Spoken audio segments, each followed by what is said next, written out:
하나TV 하나쌤입니다. 오늘은요, 저번 시간에 우주에 대해서 얘기를 했기 때문에 오늘은 지구에 대해서, 우리가 사는 지구에 대해서 우리가 몰랐었던 좀 새로운 이야기들, 지구의 어떻게 보면 미스테리들, 제가 이제 조사를 하면서, 우와! 이런 게 있었단 말이에요. 저도 깜짝깜짝 놀란 게 몇 개 있었어요. 여러분들은 과연 몇 개 정도가 놀라웠는지 한번 체크해보면서 이야기를 들어보면 어떨까 싶습니다. 일명 지구에 관해서 우리가 몰랐던 이야기, 지구의 미스테리, 베스트 5 시작해보도록 하겠습니다. 자, 일단 첫 번째는요. 우리가 살고 있는 지구, 이거 인공위성에서 찍은 사진인가요? 흔한 지구의 사진입니다. 그런데 지구는 실제로 이렇게 완벽한 구형이 아니라고 하죠. 지구는 살짝 타원형이라는 이야기는 아마 들어보셨을 거예요. 살짝 자전축이 기울어져 있고 계란같이 조금 타원형이다. 이렇게 얘기를 합니다. 그런데 여러분, 실제로는 지구가 이렇게 정말 원형이 아니다. 이런 이야기가 있습니다.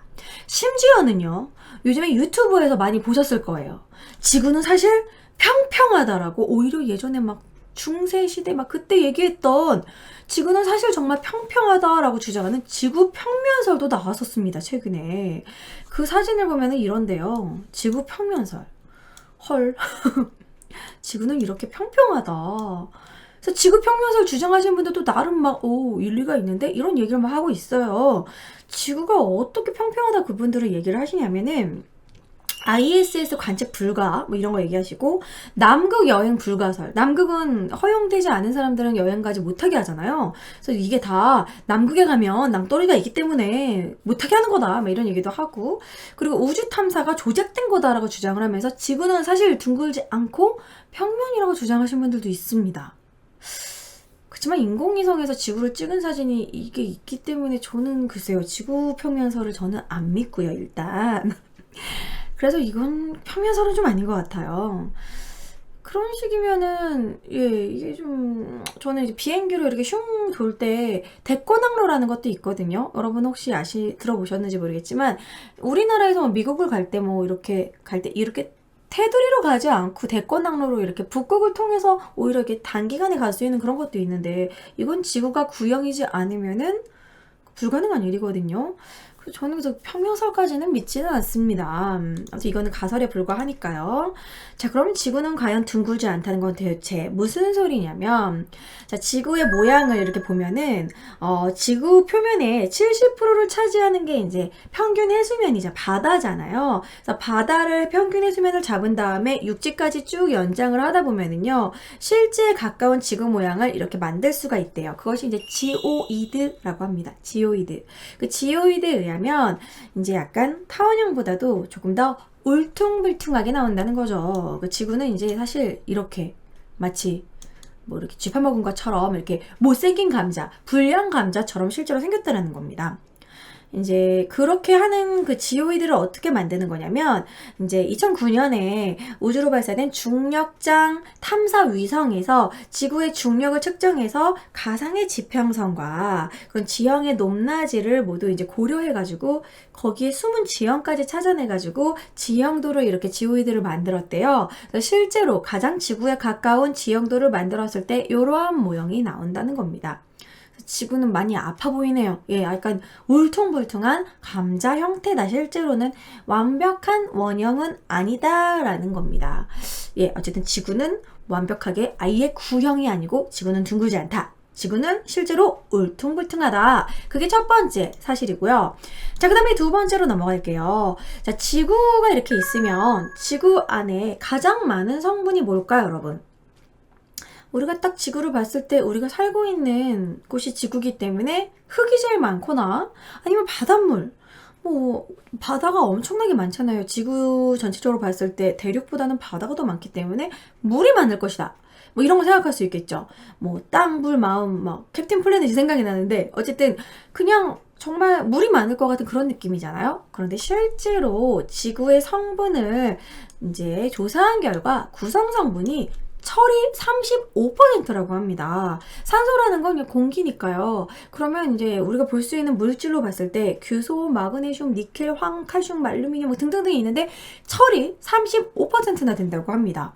그러면은 거의 지구의 3분의 1 정도죠. 아주 많이 있는 건데 그 수많은 철이 다 어디에 있느냐. 왜냐면 우리가 철광석 같은 경우에는 지하자원 같은 경우로 봤을 때는 이렇게 35% 되지 않는다는 거예요. 그럼 철광석은 이 철의 성분은 도대체 어디에 있느냐. 바로 지구의 내부에 있다고 합니다. 자, 지구 내부 구조를 보면 우리 과학 시간에 배웠던 내용이죠. 과학 시간에 열심히 배웠던 지구의 내부 구조, 멘틀의 대류, 멘틀 배웠었고 그 밑에 외핵이 있고 내핵이 있잖아요. 그런데 멘틀의 대류가 일어나는 이유는 이 외핵이 약간 액체 성분으로 되어 있다고 해요. 그리고 내핵이 있고 가장 깊은 곳이 이제 내핵인데 내핵의 성분이 철이라고 합니다. 그뿐만이 아니라 액체 상태로 되어 있는 외핵도 바로 이 철과 니켈이 액체화돼 가지고 있다라는 거죠. 근데 철과 이 니켈이 액체화되어 있는데 철은 여러분 그 자기장을 만드는 역할을 합니다. 그래서 이 철 성분의 외핵이 움직임으로써 그게 자기장을 발생을 한대요. 그래서 지구에 자기장이 발생하기 때문에 엄청난 또 변화를 가져온다고 합니다. 그래서 지금 제가 이런 사진을 준비를 했는데 이렇게 그 외핵이 철로 된 그 액체로 되어 있어서 그것의 움직임으로 이제 지구에서 엄청난 이러한 전기 자기장, 그러니까 이제 이 철이 있기 때문에 전기가 이렇게 전기 전도율이 높은 이런 철이 있기 때문에 자기장이 형성되는 원인이 된대요. 이거는 진짜 과학적으로 증명이 된 부분이라고 합니다. 그런데 이 거대한 자기장이 있기 때문에 여러분, 그러니까 우리가 살 수 있는 거래요. 이건 무슨 소리냐? 이 자기장이 이 엄청난 태양바람, 태양풍을 이 자기장이 평 막아준다는 겁니다. 이 만약에 태양풍이 되게 센데 우리가 만약에 이 자기장이 없다면 이 태양풍을 바로 직격탄으로 받아서 마치 화성처럼 엄청난 황량한 태양풍이 불고 그러면서 생명체가 살 수 없다라는 거죠. 그러니까 결론은 지구의 내핵과 외핵에 철의 성분이 있기 때문에 우리는 이렇게 생명체가 살 수 있다라는 겁니다. 그래서 지구의 핵심에는 가장 많은 성분이 철이라는 거. 자, 그렇기 때문에 또 이런 부분도 있고, 뭐 자기장도 만들고, 뭐 이런 것들이, 뭐 중력도 있고, 이런 것들 때문에 우리가 살 수 있는 거겠죠. 그리고 그뿐만이 아닙니다. 이거를 제가 조사하면서 새로운 사실도 또 알게 됐어요. 전 이건 정말 처음 들었는데요. 바로 뭐 이런 거 우리 막 귀걸이나 뭐 이렇게 목걸이 만드는 반짝반짝 그 금이 있잖아요. 비싼 금. 그 금이요. 지구 위에 있는 그런 금덩어리보다 지구 내부의 금이 더 많대요. 심지어 이런 식의 그림이 있습니다. 지구 해관에 엄청난 금이 들어가 있다는 거예요. 도대체 왜 그렇게 된 거냐? 그거는 지구가 이제 초창기에 지구가 처음 만들어질 당시에 중력 때문에 많은 금의 원소가 지구 해관으로 가라앉았대요. 그래가지고 지구의 핵에는 또한 금도 엄청 많다라는 겁니다. 그래서 지구가 보유하고 있는 금의 심지어 99%가 이 해관에 있대요. 바깥에 있는 그런 금은 이제 금이 다 앉아 버렸기 때문에 바깥에 지구 겉에 이렇게 있는 금들은 아주 귀하게 돼버린 거죠. 우리는 지금 남아있는 1% 가지고 금이다 막 이렇게 막 취취하고 있는 거고 다 핵으로 들어가 버렸다라는 거예요. 와, 그래서 지구 핵에 이렇게 금덩어리가 와, 누가 멘트를 뚫어가지고 이렇게 금을 채취할 수 없을까요? 이게 그림의 진짜 떡이 아니라 그림의 금입니다. 이제 지구의 내핵에는 또 엄청난 금도 있다라는 거. 이쯤 되면 지구 내부에 철도 있고 금도 있고 이제 좋은 게 많아가지고 정말 지구 내부에 진짜 막 제3의 뭐 이렇게 인물 막 외계인들 정말 사는 게 아니야 이런 생각이 들 정도로 어쨌든 지구의 내부에는 핵에는 또 금땡이도 있다라는 거, 금덩어리도 있다라는 거, 요건 좀 놀라웠습니다. 이게 두 번째 놀라운 사실이고요. 자, 그러면 이제 세 번째로 넘어가 보도록 하겠습니다. 전 세 번째도 매우 놀랐는데요. 지구 내부에 여러분 바다가 있다라는 거 들어보셨나요? 지구 내부에 숨겨진 바다가 있다.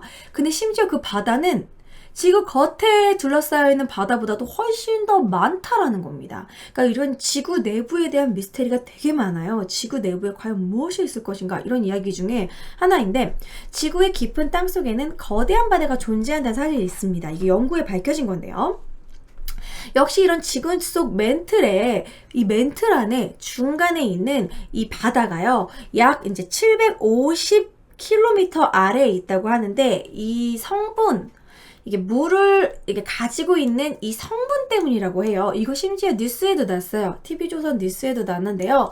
지구의 이 맨틀과 이 외핵과 아무튼 그런 맨틀 사이에 있는 이게 거의 우리 바깥에 있는 바다의 3배나 있대요.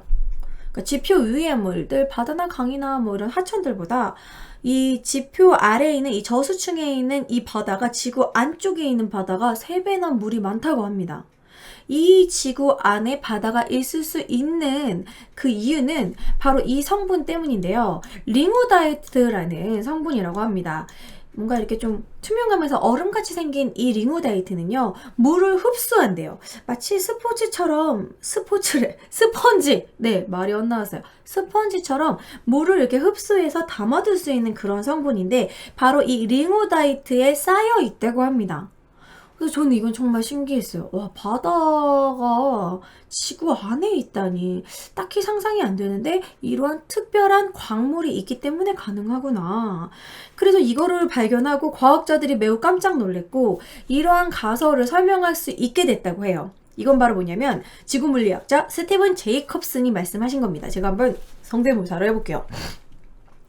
약간 외국인 느낌으로. 드디어 지구 수자원 사이클에 대한 총체적인 증거를 발견한 것 같습니다. 인간의 생존을 가능할 수 있게 하는 지구 지면 위에 물이 대체 어떻게 만들어지게 되었는지 알 수 있는 증거 말입니다. 그러니까 이제 바다가 도대체 어디서 왔을까? 그것에 대한 의문을 드디어 풀었다. 바다가 어디서 왔냐면 지구 내부에서 왔다라는 거죠. 그러니까 지구 내부에 이러한 링오다이트라는 성분이 있어서 지구 내부에 이미 물이 있었고 그 물이 분출한 것이다. 맨틀이 이렇게 막 맨틀의 대류에 의해서 이제 막 지표면이 막 지각 변동에 의해서 그게 표출된 거다라고 이제 주장을 하는 거죠.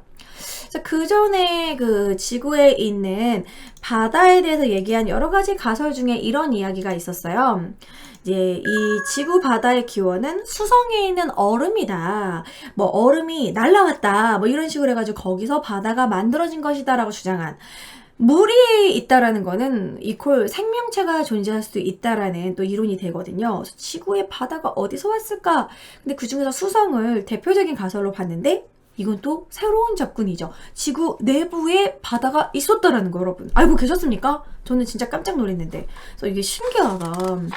자, 그 다음에 이제 4번째 놀라운 사실에 대해서 얘기해 보도록 할게요. 이것도 저도 처음 알았어요. 이 4번째는요, 여러분.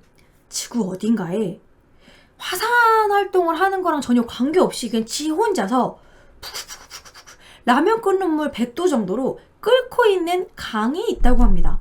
끓는 강. 매우 놀랍죠? 실제로 있어요, 정말. 예, 그 강의 사진입니다. 우리가 흔히 이렇게 강이 끓고 있으면요, 온천이라고 해가지고 주변에 지진과 화산, 온천, 화산지대에 반드시 이렇게 온천이 있었거든요. 근데 얘는 온천이 아니에요. 주변에 심지어 650km까지 화산이 없대요. 얘는 화산과 전혀 관계없이 뭐 마그마나 뭐 뜨거운 용암과 관련 없이 그냥 지 혼자 끓고 있는 강이에요. 끓는 강. 그리고 온도도 100도라고 합니다, 여러분. 여기에 라면 넣으면 익고요. 사람이 여기 빠지면은 이거 죽어요. 그쵸? 동물, 웬만한 동물들 여기 빠지면 익사가 아니라 이제 화상을 입고 죽죠. 그래서 그렇게 뜨거운 100도에 달하는 그러한 강이 있다라고 합니다. 이거는 온천수라고 할 수 없대요. 왜냐면 주변에 화산이나 이런 활동하는 그런 화산지대가 아니기 때문에. 끓는 강, 보일링 리버, 보일링 리버 이런 게 있다고 합니다. 근데 지금까지 지구에서요, 이렇게 화산과 관계없이 끓는 강이 보고된 적은 한 번도 없었다라고 해요. 여기가 어디냐면 페루입니다. 페루의 미안투야쿠 강 이라고 합니다. 근데 이 미안투야크 강에 대해서 연구하는 사람이 대표적인 사람인데 안드레스 루조라는 사람이 있는데요. 이 안드레스 루조는 어렸을 때 할아버지한테 마치 막 동화, 옛날 옛적 전래동화 듣듯이 할아버지가 얘기를 하셨대요. 할아버지가 페루에는 용광로 같은 끓는 강이 있어 라고 얘기를 했는데 그냥 어렸을 때는 그냥 전설이겠지 뭐 그런 뭐 들려오는 이야기겠지라고 생각을 했는데 마침 이 안드레스 루조가 실제로 물리학 박사과정을 밟고 이런 지질학자가 됐대요. 그래서 이제 지구의 이런 지열 지도를 이제 만드느라고 페루를 여러 번 방문하다가 정말 이 강을 발견하고 어머, 우리 할아버지가 말한 게 사실이었어. 그래서 이거를 밝혀냈대요. 이 끓는 강의 존재가 옛날부터 사람들이 알았던 건 아니고 이제 2011년에 발견이 됐다고 합니다. 그 전에 사람들은 그냥 온천이겠지 이렇게 생각을 했는데 이제 나중에 알게 된 거죠. 온천과 관계없는 그냥 얘는 진짜 신기하게 끓는 강이라는 거. 그래서 2011년에 발견을 했고요. 그리고 여기가 어디냐면 이제 페루에 있는 리마라는 페루의 수도에서 비행기로 1시간 가면 그 이름이 어려워요. 우카얄리주 푸칼파에서 이 끓는 강의 존재를 이 루조가 발견했다고 합니다. 뭐 동물도 사람도 생존할 수 없는 끓는 강이죠. 그래서 이게 너무 참 신기해요. 화산지대도 없는데 왜 끓는 건지. 그래서 루조는 많은 연구를 했다고 합니다. 그런데 이게 그나마 루조가 하나의 가설, 가장 가까운 가설을 세운 거는요.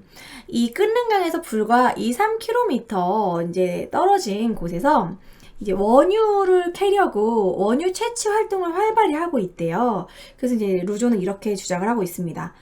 이 강물은 원래 이제 안데스 산맥 지하나 이런 곳에 빙하가 땅속에 이렇게 있는데 그거를 무분별하게 원유를 채취하는 과정에서 구멍이 뚫렸고 그 안데스 산맥 아주 깊은 곳에 있는 빙하가 지열로 인해서 뜨겁게 데펴진 상태에서 뿜어진 것이다 라고 주장을 하는데 아직까지도 이 끓는 강에 대한 미스테리는 풀리지 않았다고 합니다. 정확한 정설은 없다고 해요.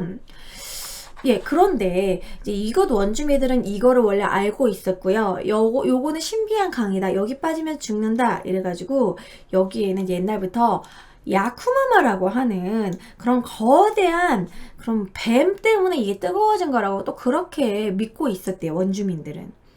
뭐 뱀 때문은 아니겠죠. 이 뱀이 뭐 열이 많고 되게 화가 많은 뱀이라서 막 앵그리 스네이크 화가 난다 이래가지고 막 데핀 건 아닐 거 아니에요. 그래서 이 끓는 강 너무 신기한 것 같고 이거를 관광 자원으로 이용하면 어떨까? 이게 이 물을 이렇게 떠가지고 컵라면 이렇게 끓여 먹고 이 물로 컵라면 먹으면 왠지 느낌이 색다를 것 같은데 어쨌든 끓는 강이 페루에 있다라는 거 저는 이번에 처음 알았습니다. 와, 지구에는 참 신기한 게 많다라는 거. 그래서 지구의 미스테리 중에 하나. 아무 이유 없이 끓는 강을 여러분들한테 보여드렸고요. 자, 마지막 다섯 번째는요. 이제 사실 지구의 미스테리가 참 많아요. 근데 그 중에서 제가 제일 솔깃한 것만 5개를 꼽았는데 요즘에 미세먼지 아주 난리죠. 이제 겨울인데도 불구하고 막 겨울에 오히려 더 심하고 봄, 가을, 뭐 여름 할 거 없이 사계절 내내 미세먼지가 한창 문제인데요. 이런 미세먼지 속에 여러분 우주먼지도 있다고 합니다. 우주먼지 들어보셨나요? 우리가 이렇게 막 운석이 날라오는 거, 지구에 막 이렇게 행성, 유성이 떨어지는 거, 그런 거는 별똥별, 이런 건 많이 알고 있지만, 우주먼지는 여러분 생소하실 겁니다. 하지만 우주먼지가 심지어 아주 많이 지구에 떨어지고 있다고 해요. 자, 우주먼지가 떨어지는 건 정말 마치 이렇게 별똥별처럼 이렇게 떨어지고 있다고 하는데, 우리가 이 우주가 도대체 어떻게 만들어진 건지 그리고 지구의 생명체는 언제부터 어디에서 도대체 온 건지 그것에 대한 이런 미스테리 그러한 비밀을 풀 열쇠들이 바로 우주먼지 안에 있다고 합니다. 이 우주먼지는 어느 정도로 지구에 날라오냐면요. 생각보다 많이 날라온대요. 지구에 연간 1년 동안에 약 14,000톤의 우주먼지가 날라온다고 합니다. 그러니까 모으면은 꽤 무겁고 그리고 이제 우리나라에는 어느 정도로 오냐면 우리나라가 전체 지구 면적의 0.06%가 우리나라의 면적이라고 하는데 우리나라에는 매년 약 8.4톤 정도의 우주먼지가 온대요. 1년 동안. 그래서 꽤 많이 내려오는 거죠. 막 예를 들어서 여러분 밖에서 활동하면 우리 머리카락 안에 우주먼지가 있을 수도 있는 거예요. 근데 우리가 왜 몰랐냐면 우주먼지는 정말 약 1mm 1mm 이하의 아주 작은 먼지이기 때문에 우리가 잘 눈치를 못 채는 거고 수많은 지구상의 먼지들 물론 미세먼지도 그렇고 뭐 여러 가지 먼지들과 같이 섞여 있기 때문에 우주먼지를 채취하는 게 쉽지가 않다라는 거예요. 하지만 우주먼지는 약간 철광석 성분도 있고 지구 안에 있는 먼지랑은 또 다른 성분이기 때문에 그걸 채취를 하는데 지구 안에 있는 먼지랑 섞여 있을 경우에는 많이 채취가 힘들어서 어떻게 이제 채취를 하냐면 두 가지 방법이 있다고 합니다. 저기 하늘에 성층권이 그나마 먼지가 없는 곳이래요. 그래서 성층권에 비행기를 띄워서 비행기에 묻은 먼지 성분을 채취해가지고 하기도 하고, 그런데 이제 비행기가 내려오는 과정에서 또 지구 안의 먼지랑 만나기 때문에 그건 조금 어렵고, 제일 쉬운 방법이 이제 남극에 가는 거라고 합니다. 남극은 먼지가 없대요. 온도가 너무 낮고 공기의 순환 자체가 없기 때문에 이 남극이 정말 청정 지역이라서 여기에 우주먼지가 가장 많다고 합니다. 이분 지금 눈에서 우주먼지를 채취하고 있는 거예요. 그래서 주로 남극에서 많이 채취를 하고 있고요. 실제로 이 우주먼지는 이런 모양이라고 합니다. 얍, 네, 요렇게. 이게 실제로 이제 망원경으로 보면은요, 지구상에 있는 먼지랑은 다른 모양, 다른 성분이라고 합니다. 이게 지금 막 모양만 봐도 이렇게 뭔가 신기롭죠. 뭔가 행성에서 떨어져 나온 그런 먼지들. 이 손가락은 요만큼 손가락인데 정말 작다라는 걸 보여주는 거예요. 요거를 확대해서 보면은 요런 모양이다. 우리가 눈의 결정체를 확대해서 보면 그런 것처럼 이런 특이한 우주먼지들이 수많은 우주먼지가 떨어지고 있다라는 거죠. 자, 그래서 어쨌든 이 우주먼지는요, 많은 비밀을 가지고 있는데, 운석은요, 이제 지구 대기에 의해서, 뜨거운 대기에 의해서 열권이 있잖아요. 지구에는 성층권 열권 이런 게 있기 때문에 녹거나 아니면은 이제 증발하거나 깨지거나 해서 운석은 많이 훼손이 돼서 오는데, 우주먼지는 애초에 너무 작기 때문에 훼손되지 않은 상태로 지구에 떨어져서 되게 여러 가지 알 수 있는 정말 그 귀한 그런 우주를 연구하는 자료가 된다고 합니다. 근데 제가 이제 인터넷에서 그 우주 연구를, 우주 먼지를 우리가 채취할 수 있는 뭐 방법이 있더라고요. 여러분들께 소개를 해드릴게요. 우주 먼지 너무 채취하고 싶어요. 이런 분들한테 일단 순서를 보여드리겠습니다. 옥상에서 이제 먼지를 모은 다음에 네오디뮴 자석을 구해야 돼요. 네오디뮴 자석으로 이제 입자를 고른대요. 그래서 이제 이 자석에 붙은 걸로 지퍼백에 넣고, 그 다음에 장소를 적고요. 일시 장소를 적은 다음에 0.5mm체와 0.1로 아주 마이크로 입자로 채로 이렇게 골라가지고 가운데에만 보이는 입자만 골라서 그 알갱이를 알코올로 세척한 뒤 건조해서 현미경으로 관찰한 뒤 너무 뭔가 이건 우주먼지가 분명해. 너무 특이해. 모양이 신기해. 그런 거를 골라낸 아마도 우주먼지 같은 거를 골라서 이 우주먼지 헌터 프로젝트로 보내서 검증을 받으면 된다고 합니다. 네, 저는 귀찮아서 포기하도록 할게요. 자, 어쨌든 이렇게 우주먼지라는 단어도 좀 생소하고 우리가 모르는 사이에 수많은 우주먼지가 지구로 날아오고 있다라는 부분도 저는 신기했습니다. 그래서 오늘은 우주에서 이제 지구로 돌아와서 이런 지구에 관해서 우리가 몰랐던 사실, 좀 신기한, 약간 신박한 사실들에 대해서 여러분들에게 소개를 해드렸는데, 여러분은 몇 개 정도가 신기했는지 궁금하네요. 여러분 댓글로 남겨주시고요. 그리고 우주나 지구에 관한 이야기는 제가 재미로 이렇게 준비를 한 거기 때문에 너무 진지하게, 엄숙, 막 공대생인데 역사 하시는 분이 우주 얘기하고 지구 얘기하니까 막 어이없네요. 이런 식으로 얘기하시는 분이 있는데, 그냥 재미로 준비한 거야. 뭐 이렇게 심각해. 댓글로 너무 싸우지 않으시기 바랍니다. 자, 아무튼 여러분 즐거우셨다면, 재밌으셨다면 좋아요 부탁드리고요. 구독도 부탁드리도록 하겠습니다. 댓글 다 보고 있다. 안녕.